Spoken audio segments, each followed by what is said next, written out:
राधे राधे दोस्तों, करवा चौथ की ढेर सारी शुभकामनाएं आपके लिए। आज मैं लेके आई हूँ आपके लिए करवा चौथ का व्रत पूजा विधि की हमें कैसे पूजा करनी चाहिए।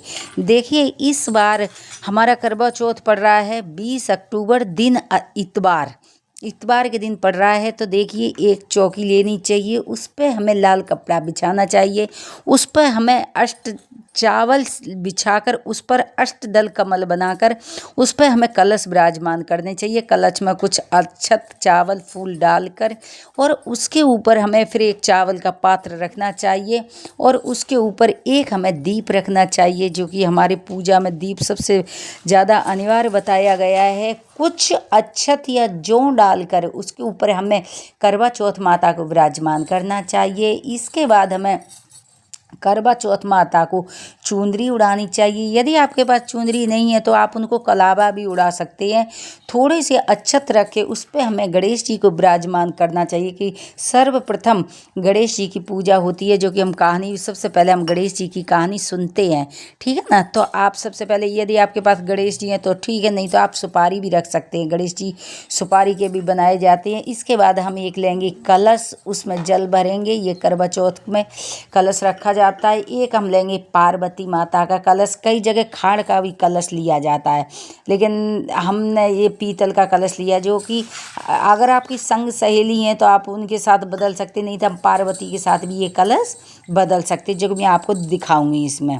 फिर आप एक पुष्प द्वारा गंगा जल छिड़क के वो सब कुछ शुद्ध करेंगे। उसके बाद हमें इसमें रखना है एक गणेश जी को चुंदरी उड़ानी होगी। अगर हमारे पास चुंदरी कपड़ा वस्त्र नहीं है तो हम कलावा से उनको वस्त्र पहना सकते हैं। कलावा, ये हमने कलावा से जनेऊ टाइप में बना के गणेश जी को पहना दिया है। अब हम इनसे रोली से इनको टीका करेंगे। पहले सर्वप्रथम हम गणेश जी की पूजा करें, उसके बाद हम करवा चौथ माता को, जो उनमें गणेश शिव पार्वती बने हुए हैं, करवा चौथ माता बनी हुई, उनको हम टीका लगाएंगे। कलश को टीका लगाएंगे, दीपक को टीका लगाएंगे, सबको हम टीका लगाएंगे। उसके बाद हम अपने भी माथे पर टीका लगाएंगे। गणेश जी को पुष्प चढ़ा दिया है हमने। अब हम सबसे पहले जोत जलाएंगे, क्योंकि सबसे पहले जोत जलाई जाती।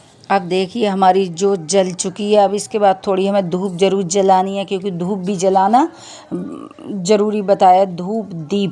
धूप दीप जरूर जलाते हैं। तो इसके बाद थोड़ी सी धूप जरूर जलानी चाहिए और भगवान से मनी मन हमें अपने सुहाग की रक्षा के लिए पार्वती से प्रार्थना करनी चाहिए, क्योंकि ये व्रत हमारे सुहाग की रक्षा के लिए हम रखते हैं।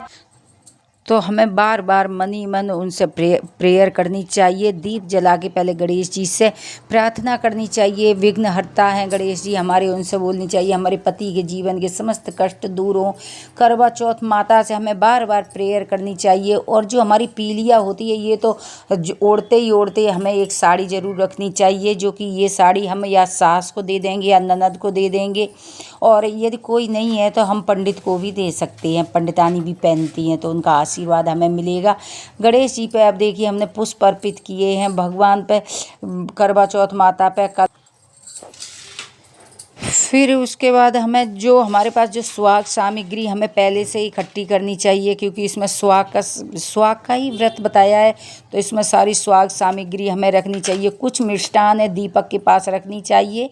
और उसके बाद कुछ जो फल है हमारे पास, ऋतु फल हैं, केले हैं, सेब हैं, सिंगाड़े हैं, जो भी हमारे पास अवेलेबल हैं पूजा के लिए, हम पहले से इंतजाम करते हैं, पहले से ही मंगा के रखते हैं।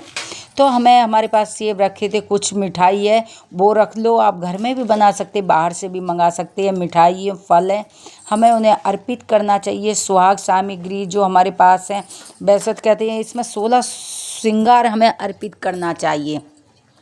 और फिर उसके बाद हमें छलनी हमने ये रखी है, क्योंकि छलनी ज़रूरी होती है। चौथ का चांद हमें डायरेक्ट नहीं देखना चाहिए। यदि आपके पास नई है तो नई रख सकती, नहीं आप पुरानी भी धुल के उसे यूज में ले सकती हैं।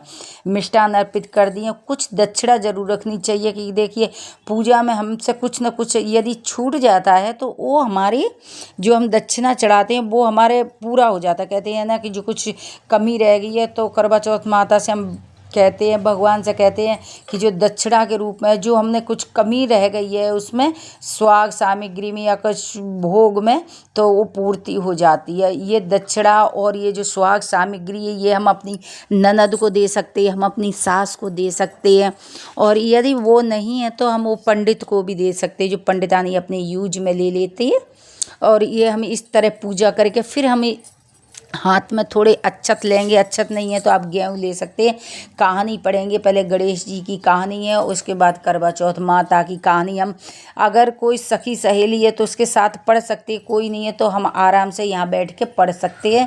जो कि हमारी करवा चौथ की कहानी की वीडियो हमने पहले ही डाल रखी है, उसमें आप जाके देख सकते हैं, चेक कर सकते हैं, वहाँ मिल जाएगी आपको। कहानी पढ़ेंगे तो हमारी बहुत लेट हो जाएगी। और कुछ चावल हम कलश में डालेंगे और कुछ चावल हम इसमें जो हमने चुन्नी ओढ़ रखी है कथा पढ़ते टाइम पे उसमें बांध लेंगे, क्योंकि जो शाम को चंद्र देवता को अर्घ देंगे उसमें ये चावल पड़ेंगे। और उसके बाद हमें उनसे क्षमा याचना मांगनी चाहिए। और ये जो मिट्टी का कलश है ये हमें शाम को चंद्र देवता को अर्घ देना चाहिए। जो एक अलग लोटा रखा है उससे हम अर्घ अभी देंगे। जो हमने कलश अलग रखते हैं, जो कथा सुनते हैं उससे अभी देंगे। और ये कलश हम पार्वती माता से बदलेंगे और हम बार बार कहेंगे, पार्वती माता हमें सुहाग दे, पार्वती माता हमें सुहाग दे, पार्वती माता हमें सुहाग दे। इस तरह हमें 7 बार बोलना चाहिए। जैसा तुम्हारा सुहाग है वैसा ही हमारा सुहाग अमर हो। और ये फिर हम शाम को ये जो ये मिट्टी का कलश का जल है ये हम ऐसा ही रख देंगे। ये हमें शाम को इसका अर्घ दे।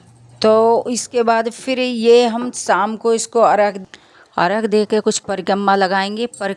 अर्घ के बाद उसके गणेश भगवान महागौरी से हम बार बार क्षमा याचना करेंगे कि यदि मेरे से कोई गलती हुई तो हमें क्षमा करें, हमारे सुहाग की रक्षा करें। जैसे आपका सुहाग है वैसा हमारा सुहाग अमर हो। आप सभी को करवा चौथ की ढेर सारी शुभकामनाएं।